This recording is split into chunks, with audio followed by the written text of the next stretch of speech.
విజయవాడ తనపై వ్యక్తిగత విమర్శలు కాకుండా తాను అడిగే 9 ప్రశ్నలకు సమాధానం చెప్పాలని వైసీపీ నేతలకు ఏపీసీసీ అధ్యక్షురాలు వైఎస్ షర్మిల సవాల్ విసిరారు.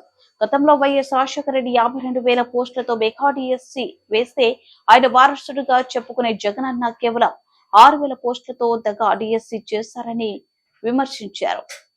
దీనిపై ప్రశ్నిస్తే తనపై వ్యక్తిగత విమర్శలు చేస్తున్నారని, అలాంటి వైసీపీ నాయకులు వాళ్లను వెనకొసుకొచ్చే వైసీపీ సోషల్ మీడియాకు ఆమె 9 ప్రశ్నలు సంధించారు. 1. 2019 ఎన్నికల్లో హామీ ఇచ్చినట్లు 25,000 టీచర్ పోస్టులు భర్తీ ఎక్కడా అని ప్రశ్నించారు. 5 ఏళ్లు నోటిఫికేషన్ ఇవ్వకుండా కాలయాపన ఎందుకు చేశారు అని ప్రశ్నించారు. ఎన్నికలకు నెలన్నర ముందు 6,000 పోస్టులు భర్తీ చేయడంలో ఆంతర్యం ఏమిటి? టెట్ డిఎస్సీ కలిపి నోటిఫికేషన్ ఇస్తే అభ్యర్థులు దేనికి ప్రిపేర్ అవ్వాలి? నోటిఫికేషన్ ఇచ్చిన 30 రోజులు పరీక్షలు పెట్టడం దేశంలో ఎక్కడైనా ఉందా? టెట్ కి 20 రోజుల తర్వాత డిఎస్సీ మధ్య కేవలం 6 రోజుల వ్యవధ అని ప్రశ్నించారు.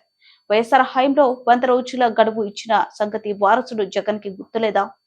ఇచ్చిన సిలబస్ ప్రకారం ఒక్క అభ్యర్థి 150 పుస్తకాలు చదవాలని మీకు తెలీదా?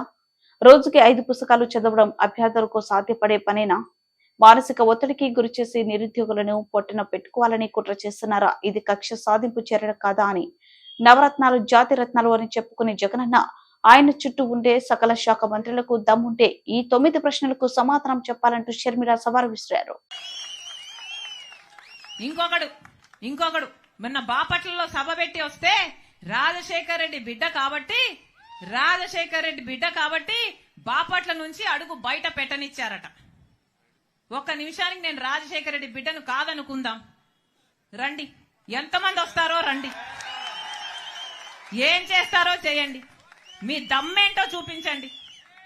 సిగ్గుండాలి కదా రాజశేఖర రెడ్డి గారి పేరు పెట్టుకొని రాజశేఖర రెడ్డి గారి ఆశయాల కోసమని నిలబడ్డామని చెప్పుకుంటూ ఇంత దయనీయంగా, ఇంత దరిద్రంగా ఆడ మగ తేడా లేదు, ఉచ్చం నీచమని తేడా లేదు. 5 సంవత్సరాలలో అన్ని మాటలు తప్పారు, ఘోరంగా పరిపాలన చేశారు. రాజశేఖర రెడ్డి గారి సంక్షేమ పాలనకు జగనన్న పాలనకు నక్కకు నాగలోకానికి ఉన్నంత తేడా ఉంది.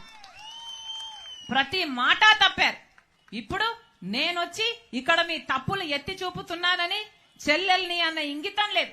ఇదే పార్టీని 3,200 కిలోమీటర్లు పాదయాత్ర చేసి నేను నా భుజాన మోసిన రోజులున్నాయి. సమైకి ఆంధ్ర కోసం తిరిగాను, అలాగే ఓదార్పు యాత్ర చేశాను, అలాగే బాయ్ బాయ్ బాబు అని ఒక క్యాంపెయిన్ నడిపాను.